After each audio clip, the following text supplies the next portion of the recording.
Good afternoon. My name is Khai'lya Piper.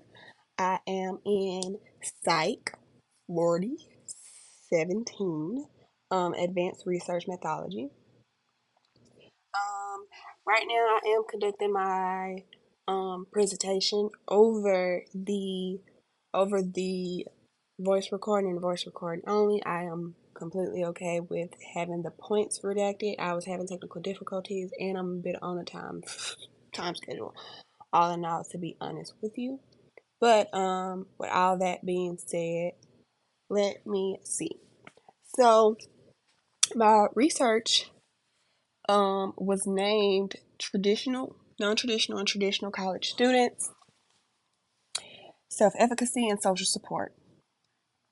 So I decided on doing this research area because I felt that since I've been in school, I have noticed that lack of interest or lack of importance are placed on non-traditional college students. Just recently, I spent some time in the student government at LSUA and came to notice that most of the events that are scheduled or planned are more so targeted towards traditional on-campus students. So my main theory or my main question that I wanted to ask was, does the perception of social support and the level of self-efficacy differs for traditional college students as opposed to non-traditional college students? So when I was reading through this, and I was looking at my different options for dependent variables and independent variables, these stuck out to me for the simple fact of I can only imagine how it is to go back to school as a non-traditional student, especially in regards to social support. And me myself, I'm a traditional college student, and while I have a good amount of social support, it's not like a fair large amount. And my level of self efficacy, I have pretty good confidence in being able to complete a task or anything in that regards. But still, I wondered how that differed for somebody who is returning back to school, either after taking a break, having a child, anything of that such. So that was the research question that I focused on. Let me repeat it again. Does the perception of social support and the level of self-efficacy differs for traditional college students as opposed to non-traditional college students? So my hypothesis was traditional students' level of self-efficacy and perception of social support differs in comparison to non-traditional students' level of self-efficacy and perceived social support. So within my study, I just mainly wanted to see if there was a if there was a difference.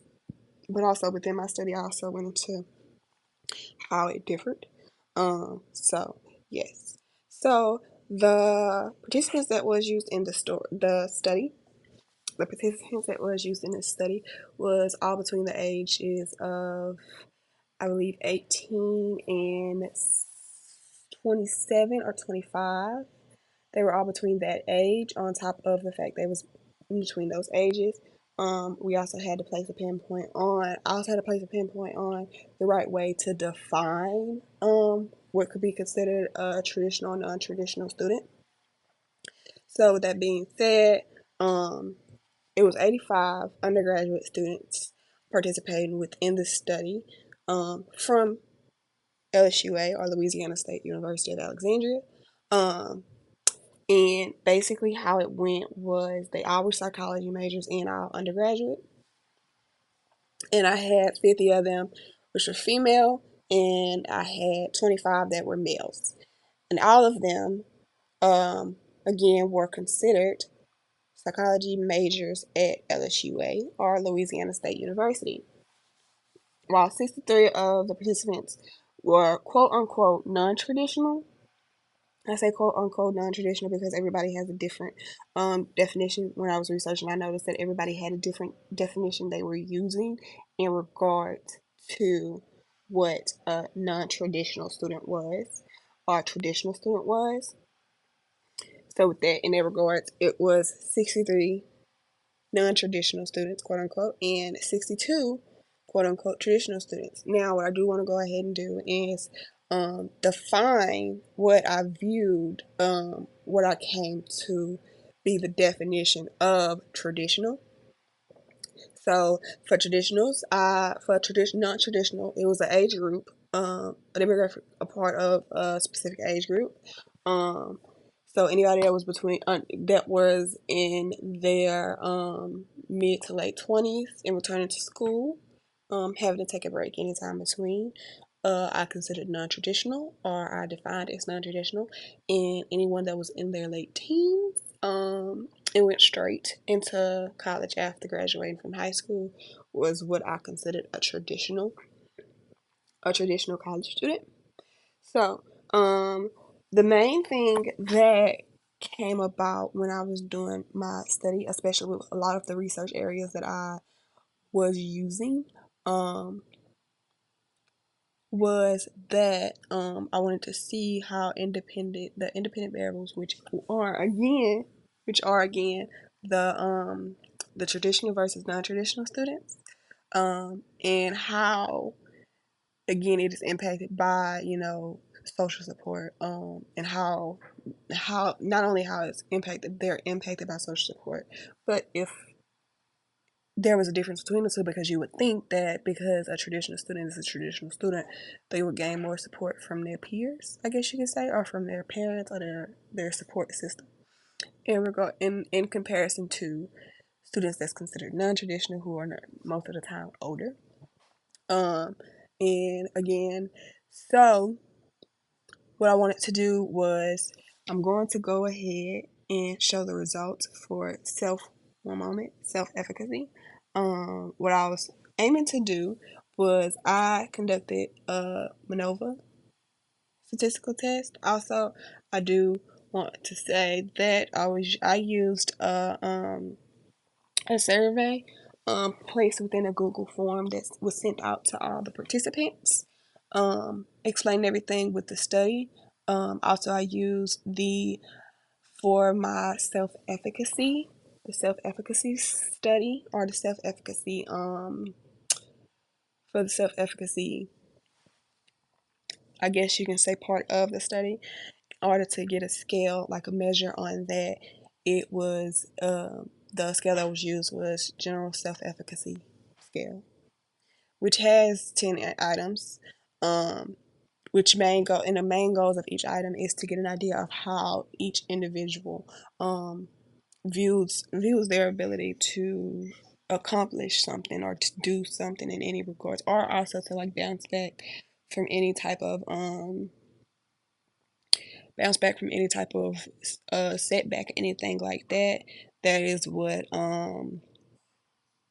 when the survey or the scale was developed in 1995 by um, one moment, Sir Razer in Jerusalem. I did read that off a sheet of paper due to me not wanting to mess up their names, and B, not knowing how to pronounce their names.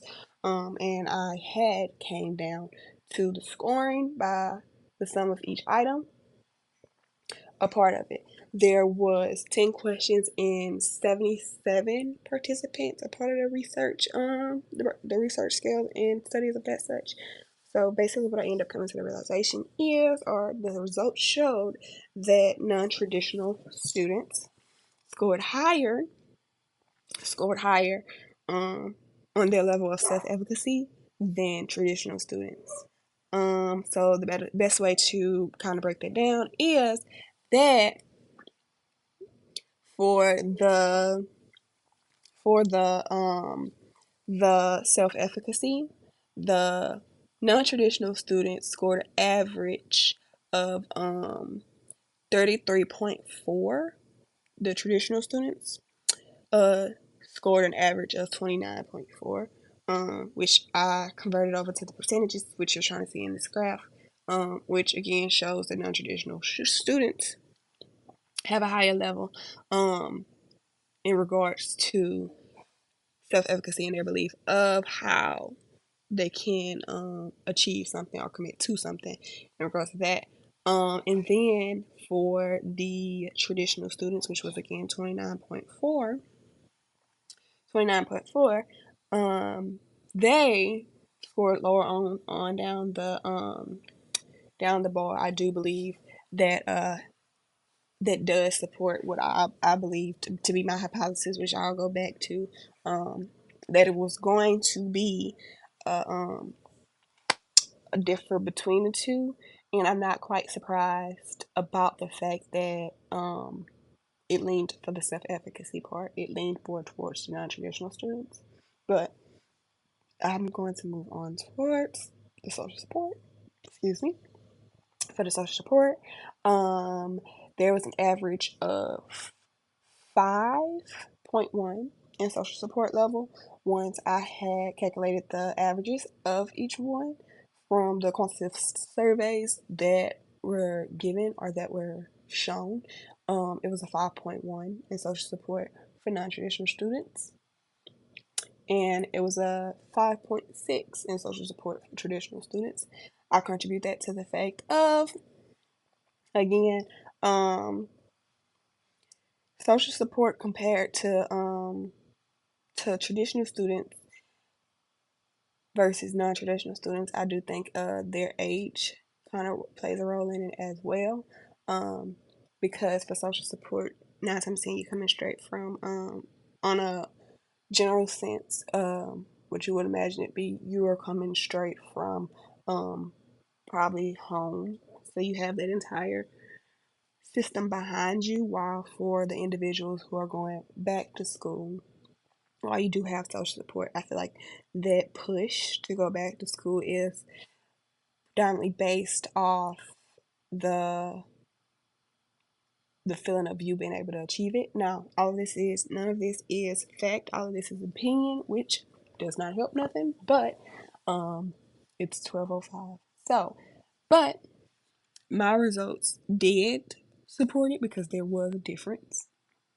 Um, so yes, ma'am, that's what's that. And now for the conclusion area was when was looking at the previous research, what I noticed was the fact that other researchers other researchers, when touching on these areas, other researchers I noticed had it kind of limit my study due to the fact of, one moment, it kind of limit my study due to the fact of how the certain components they specified on compared to the components I specified on. I noticed that a lot of researchers, such as if I was to place a large emphasis on one, I would go with maybe the 20, go back to my notes, my 2014 one, and my 20, 2007 one. Those two compared the motivation between traditional and non-traditional students, but they also place the emphasis on remote learning students as well, which limit my personal the impact of my story, my personal study, for the simple fact of it had the extra component of the remote learning students, which basically means that the results was not specific to only those two areas, but I still was able to use the traditional non-traditional area of that study. But again, it was limited due to the fact that they placed the emphasis also on remote learning students. Now, the 2014 study, that study was about trying to find a clear definition for non-traditional students, while that aided in my coming to a conclusion in regards to how I wanted to define non-traditional students. Also was limited because when you talk about non-traditional students, it talked about it in a different way. And you can also look at it on other studies that I had used. You have 2011 one that basically examined how different non-traditional students interact within their university and how that impacted their academic performance. So you have parts of that where it was like it also limited it. It helped, but also limited because their research normally went beyond that, while mine only only focused on the area of how traditional and non-traditional students differ in regards to social support and self-efficacy. Those place more of an emphasis on engagement, the relationships, the distance learning, all you can see within that. But the conclusion was non-traditional students scored higher in self-efficacy than traditional students, indicating stronger academic skills, while non-traditional students had lower averages for social support than traditional students, which indicated support from peers as a crucial piece for high achievement. So, what I'm going to do is I had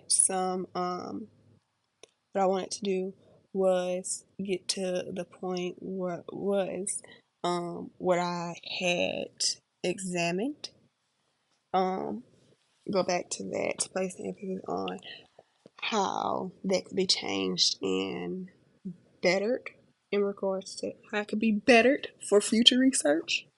So I do feel like a more in-depth study could be conducted so that you can better understand the quantitative data that was brought forward within the study. Um, that way you can conduct more research on the different and more specific experiences instead of just a general broad area of it. You can go more into the unique experiences for both traditional and non-traditional students and how those experiences differs for each. Again, to better understanding the data, the quantitative data that was presented.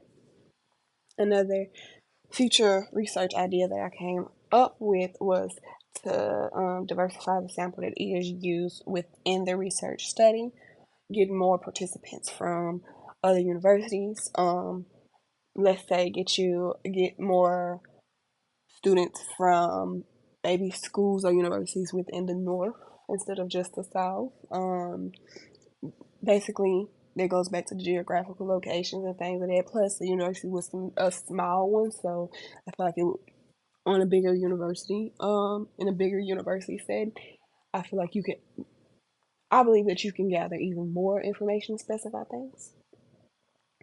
Um, but also different academic programs because again, all of the participants within the study were psychology majors. So I wonder how that would have differed with other academic programs such as business, computer science, things of that such, and how far the results from this story could be applied beyond those specific samples. And lastly, I would be interested in doing more research in regards to more specified samples or more specified factors, to look more into factors that do contribute to the self efficacy and social support of certain student classifications. If hope I'm saying that well. And in regards to what I mean about that, um, excuse me. When I say more factors, I mean more so placing better emphasis on the responsibilities they have outside of work and school. Maybe like their family responsibilities. Maybe if they're a mother, father, a parent in general, or if they're taking care of a child, a guardian. Um, Also, if you know they're in the financial situation they are in, because depending on the financial situation they are in, it can also potentially influence how one feels about not only their self efficacy but the social support they receive. Um, Especially when you look at it from an employment standpoint, they may have to work more hours in order to bring more income in, which limits what they can do in regards to their academics. So from there, I do want to to place again the emphasis of my variables were my two main variables were dependent variables were social support and self-efficacy, and the main independent variables was traditional students versus non-traditional students. The key findings, um, the key findings from it was that um, non-traditional students has a higher average when it comes to self-efficacy and their level of self-efficacy when compared to traditional college students. But for traditional college students, they have more social support than compared to non-traditional students. Thank you. My name is Khai'lya Piper, and this is the study that I conducted in regards to non-traditional and traditional students in self-efficacy and social support and their perception of both. Thank you.